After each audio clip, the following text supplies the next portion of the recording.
Welcome to the Pure Performance Cafe. May I take your order? Yes, I would like a shot of Pure Performance, please. Coming right up. Hello and welcome back to another episode of the Pure Performance Cafe. As promised, this is a follow-up with David Jones, Davy Jones as we sometimes call him, or Mr. Jonesy.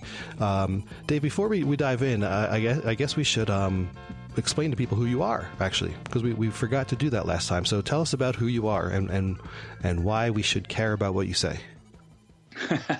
Well, thanks, Brian. So listen, my name's David Jones. I'm a director of sales engineering here at Dynatrace, and I've been with Dynatrace for around 10 years. Originally coming from the Gomez side of the house. Mm-hmm. So for those folks that are familiar with our synthetic monitoring, you'd be familiar with the company that was at one point known as Gomez. And I've just stayed with the organization ever since because, obviously the topic is something I'm, tremendously interested in. But prior to, real quickly, prior to, Gomez and Dynatrace, I'd worked for a banking front end company called S1 Corporation out of Atlanta, Georgia. I'd worked for some Bay Area companies called Broadvision, some Waltham area companies like Interleaf and Texel. I actually started in the industry. I can safely say that, I started in this industry working in the internet, in the early to mid 90s for a company that actually created the very first commercial HTML authoring tool. It was the very first thing you could buy on the store shelf to allow you to create a web page. And so I've been part of the web industry from the very beginning. Wow.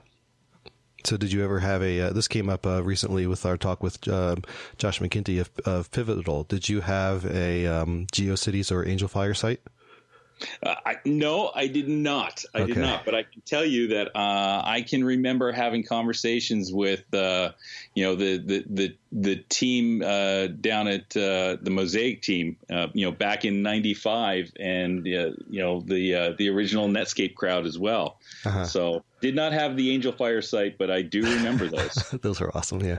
All right. So, and you know what? It's relevant because the one thing he brought up back then was people used to have the hit counter on their pages, right? That was a big thing back in the day, right?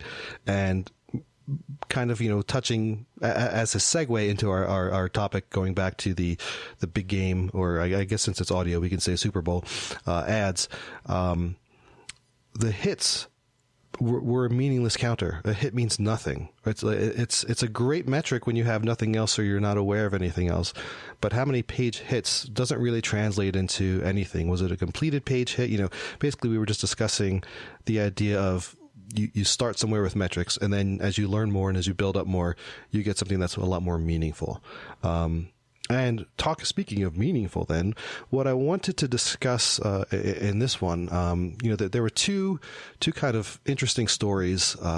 First one being Lady Gaga's website, and what I saw in your in your blog was you were noticing changes to the site, almost right on up to halftime, probably about an hour or so before you noticed some changes. So tell me what it was you were seeing, and what was that indicating that they were doing? And is this something you see common, or is this something you see often in these, or, just tell us a little bit about that.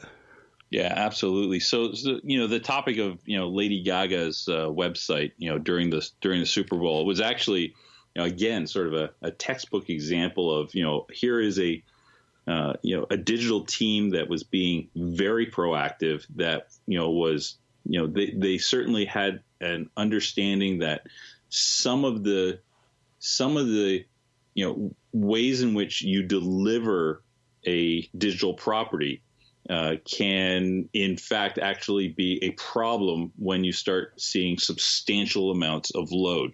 And so what we actually saw when we were looking at Lady Gaga's site was, prior to the Super Bowl, her average response time for her site was in around the 7-second range. So if somebody, a first-time viewer, went to load that page, it would take around 7 seconds. Mm-hmm. And then, prior to the Super Bowl, what we saw was this cliff. in the results. So if you were looking at a chart, and if you go to the blog, you'll see this. You see this cliff where all of a sudden performance improves substantially, and it's down now closer to the 3.5-4 second range. And if you look at some of the things that we were talking about during the last our last podcast, we saw that there was a substantial drop off in terms of some of those key delivery indicators. All of a sudden, the byte count went from about 17 megabytes down to under 10. We saw that the number of objects being requested was reduced. The number of connections being made, the number of hosts that were being used, also had been reduced. What we also saw was a general, and it indicates to me, again, when I start looking through the data, and there's a number of different ways that we can see this in the data, but we also started to see that from a geographic performance standpoint. Remember, we're monitoring from multiple locations across the U.S. Prior to this change, what we saw was that the consistency from one city to another was pretty high. Was not very high, I should say. Right. That there was points where you could see very long response times coming from certain cities. After they made the change, it was pretty clear. Again, they had taken some of their content and they had probably tweaked it from the CDN standpoint, because all of a sudden, from a geographic performance view, we started to see performance become very consistent and become much more improved from all of those remote geographies. So we started to see, improvements in things like the, network latency. So things like we track, TCP connect time. And in that particular scenario, from our standpoint, it really sort of paid off during the Super Bowl. So unlike what had happened the year before, where Beyonce's site, during the Super Bowl halftime had actually crashed, in this case, Lady Gaga's site, it rocked it during the show. Right, and it kind of indicates that there was, because it's amazing if you look at the graph. It's literally just a sheer drop in some of these metrics. Quite amazing. So, congratulations on the team, first of all, for really just monitoring and seeing what was going on. And, I don't know exactly what their plans were, if they absolutely planned to make these changes, or if they were monitoring and they had a couple plays up their sleeve that they could deploy. But for whatever it was, they did a great job. And you could even see, as we mentioned, the on those key delivery indicators, it's very clear to see that the number of hosts and at least the number of objects has dropped. Possibly, I'm looking at a stacked bar graph, so it's a little bit hard to tell exact numbers, but they reduced probably, I'd say, the content on the page, or they did something to pull down the page complexity right before as well, which helps in combination with all these things. And we've seen in the past where there's that idea of what's going to be our landing page and how do we simplify that landing page so that all those one page hitters don't take down the site. And for the people who want to explore more, we have the capacity then for the people to dive in. It seems to be something that some of those successful players do. And I think you've probably seen that through the years with doing this. Yeah, no, absolutely. It's so interesting that even a week later, after the Super Bowl, we saw this same sort of behavior during the Grammy Awards. And as Beyonce this time around, as Beyonce came and was doing her solo during the Grammys, and this was an example of, here is a real-time media event coinciding with a digital property, in this particular case Beyonce's website, again being dramatically changed, fundamentally changed at the exact same time. So what we saw was leading up to Beyonce singing during the Grammys, was her site was delivering close to 30 megabytes of data every time a first-time viewer would open it. And then as she is performing, somebody throws a switch and the site content changes. and all of a sudden they're delivering half of the content. They're reduced the number of third parties.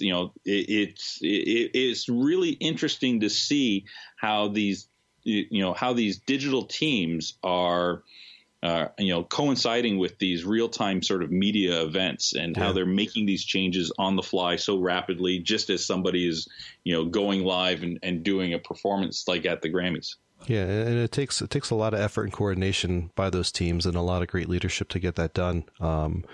So again, hats off to those teams that were able to pull that off, as opposed to, the next topic I wanted to go into, just because I found it so fascinating based on some other conversations I had with people, was, 84 Lumber. Now, for people who haven't been following 84 Lumber, they had, how long of a commercial? Quite a long commercial.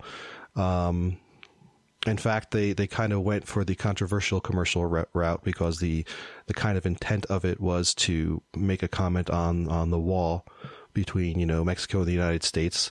They chose the controversial ad, right, to try to pull people in. And what happened was their site crashed. Right? We saw it was tremendous amount of traffic. Their approach to making a controversial ad to generate interest and get people to check them out worked, but their site crashed. And one of the things that, so when we were at Perform, we were discussing this. We were, co-podcasting with the Perf Bytes team, and James Pulley from Perf Bytes kept on bringing up this idea of, does marketing turn around and say, hey, that failure was a success because we drove so much traffic to our site it crashed it, right? Now, obviously, the people from the IT teams are going to turn around and say, are you kidding me? You just destroyed our site and prevented people from actually coming to the site and driving traffic there, right? So I see that point, right? Yes. But where I wanted to go with this is, I'm gonna invoke New Coke here. Now, for our listeners who might not be old enough to remember, I forget when this was, if it was late 80s or early 90s or whenever, but a long time ago, and it's scary to say a long time ago now, Coca-Cola decided they were going to change their formula, right? They had the successful formula, but they were getting a lot of competition from Pepsi, so they decided to change their formula and call it New Coke, and they retired the actual Coca-Cola flavor. And people were outraged. They're more outraged than anything any politician could ever do, right? It was this it was all over the news every night almost for such a long time. Huge story. People were just, they weren't rioting in the streets, but it was almost getting there, right? And then after, I don't know how long of a time period it was, Coca-Cola decides, hey, you know what? We heard the message. We're bringing the original Coke back. And when they did that, their sales went through the roof, right? And the big unsettled question to this day, I believe, is, was that entire thing an advertising stunt? Or did they really make that mistake? Because either way, that big mistake they made drove their sales and through the roof. It gave them tons and tons of free advertising on the news networks, right? It was tremendous success. Now, if we take that and bring it to 84 Lumber, right? 84 Lumber's website is not a commerce website. You're not going there to buy something. You can go and request a quote. You can see what their services are, but it's not a straight up, it's not like Amazon or Honda where you're going to shop for a car or something like that. That's more of a information about the store and how to get in contact with people about, hey, you want to do some, it's more construction site. It's not the equivalent to Lowe's or Home Depot. They're a very different kind of a business model. So could you say in this case, maybe that failure really was a success, because not only did their controversial ad get them talked about in a lot of the news cycles, but their crash got them talked about even more in a lot of the technical papers or technology websites, right? Everyone's talking. I'm still talking about it now, right? Mm-hmm. Because there's the danger, right? The scary thing is you definitely don't want failure to be looked at as success, especially on that kind of site. But could we kind of classify this one in that New Coke style as success? So here's the way I kind of think of it, Brian, because you when you bring up that New Coke example, It's because I remember I lived through that, and I've drank my fair share of Coca-Cola products in my lifetime. But here's the thing: I kind of view this as somebody in this particular case. If we're going to use the Super Bowl as our analogy, this is success by stumbling into the end zone. Uh-huh.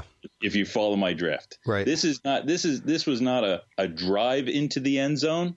Okay, this was not somebody making a an on target bullet pass to a receiver in the end zone. This was by fluke happenstance somebody ended up in the end zone, and let me explain why. If this was a success by planned failure, which I'm not saying it's that, but if it was, let's just say if it was success by planned failure, here's what I think I would have done differently. Right off the bat, from our measuring of what was going on, looking at 84 Lumber, we started to see, after the ad aired, almost immediately the site began to stumble performance-wise. Mm-hmm. And we started to see 503 errors. Now, a 500 class error is, typically an indication to us that something on the server side is unable to keep up with responding to these requests. Right. Now, me being someone who's lived in this industry for most of my adult life now, what I would have done differently is that if I thought that there was going to be a chance that my ad was going to drive so much traffic that it was going to crash my site, I would have gone in and I would have customized my errors. I would have gone in and had custom error pages. Like, for example, those 503 errors, you can customize error pages, and everyone probably knows the example. Probably the best example would be like the Twitter fail whale. Right. Yeah. So I would have gone in, and if I was a marketing genius, I would have gone in and customized my fail pages so that even if a customer is being delivered a failed page, I'm getting my message across, as opposed to the generic, server side error 503 errors that we saw, which were, this was just basic. It was just basic content that the server's mm-hmm. responding with, saying, "I've got a problem." Right. So that's what I think I would have done in that scenario. But it's an interesting argument as to whether or not this was success by failure. Yeah, and I want to be clear. I'm not saying that they definitely were trying to pull that conspiracy that Coke might have done or might not have done, where they're like, "Hey, let's make this fail to increase the traffic." However, again, and I haven't seen any numbers on how much continued traffic they have, and obviously we don't know how much of a boost this all is to their business.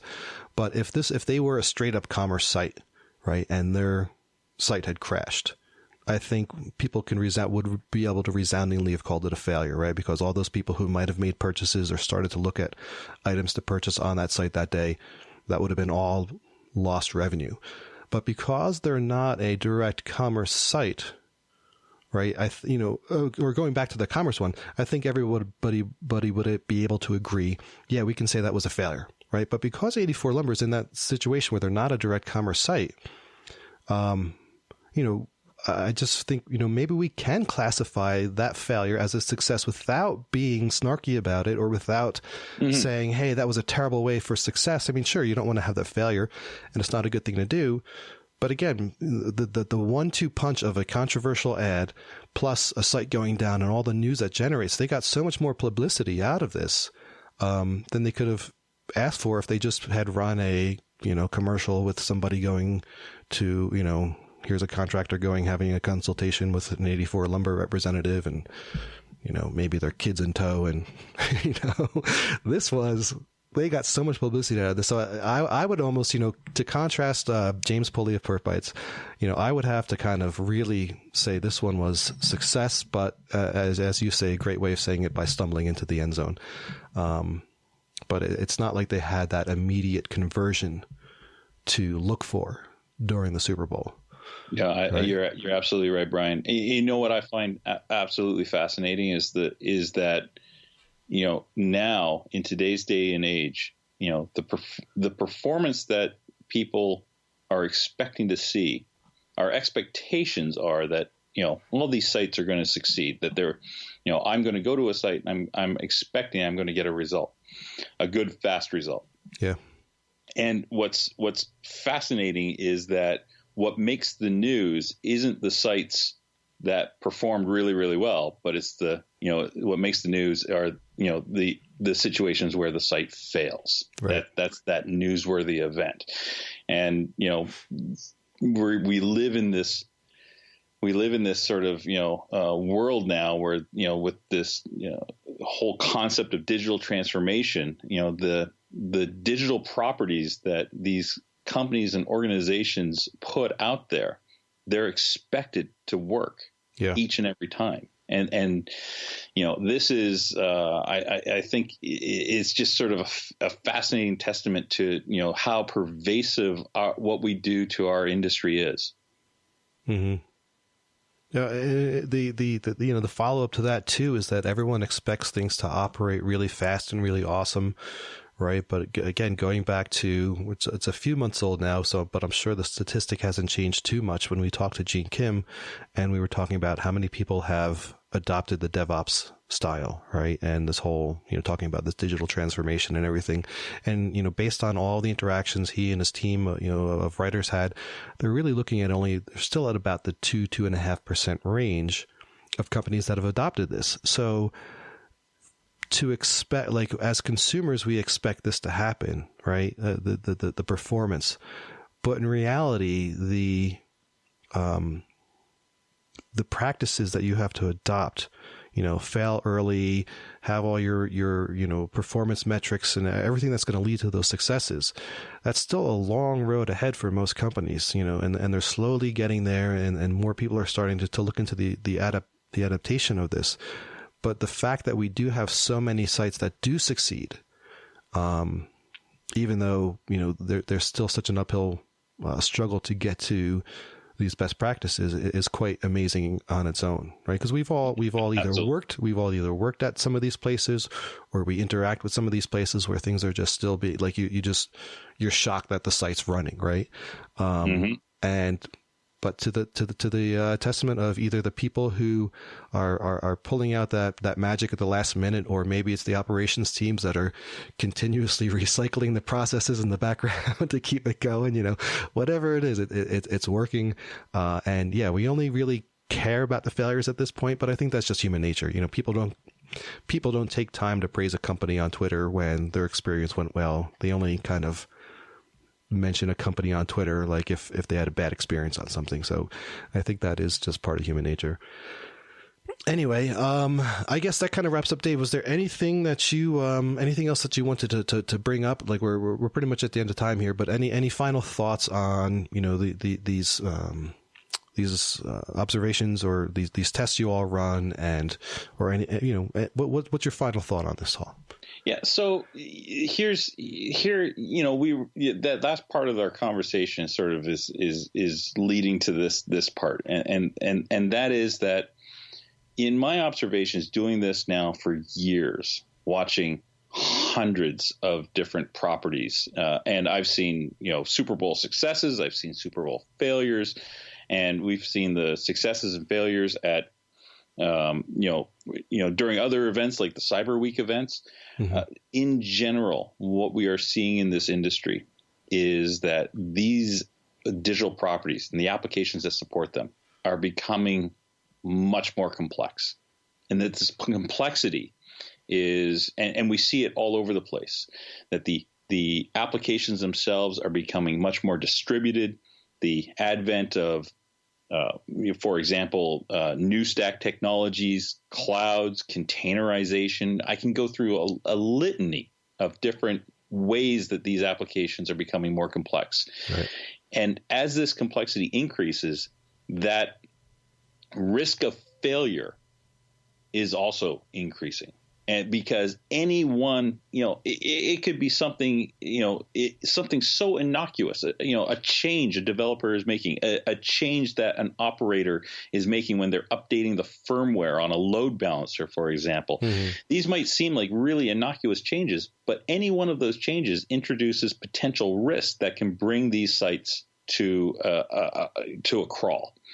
And so, the one thing that I'll just stress to the audience is that, there are ways that you can manage this complexity. And that's at the heart of all these conversations that we're having, and why, podcasts like these are so valuable. It's because, it allows us to basically understand, how do we manage this complexity? How do we do better in the face of, increasing complexity? So that's I think the last thing I just want to sort of throw out there. Excellent. Well, thank you very, very much for taking the time to speak with me today, Dave. And you are on Twitter? What's your if people want to follow? Yeah, I am absolutely on Twitter. It's David Lewis, Lewis Jones, all one word. So at David Lewis Jones. All right, Dave's always posting some real fun stuff there for everybody to check out, and you can also follow our podcast at pure_DT, and I am at Emperor Wilson. And of course, there's always my colleague Grabner Andy, which you all know of, and we always appreciate any feedback. So if you have any feedback, any ideas, or want to talk about something, drop us an email at pureperformance@dynatrace.com. We'd love to hear from you. Thank you, everybody, for listening, and we'll see you soon. Thank you, Dave. Thank you, Brian.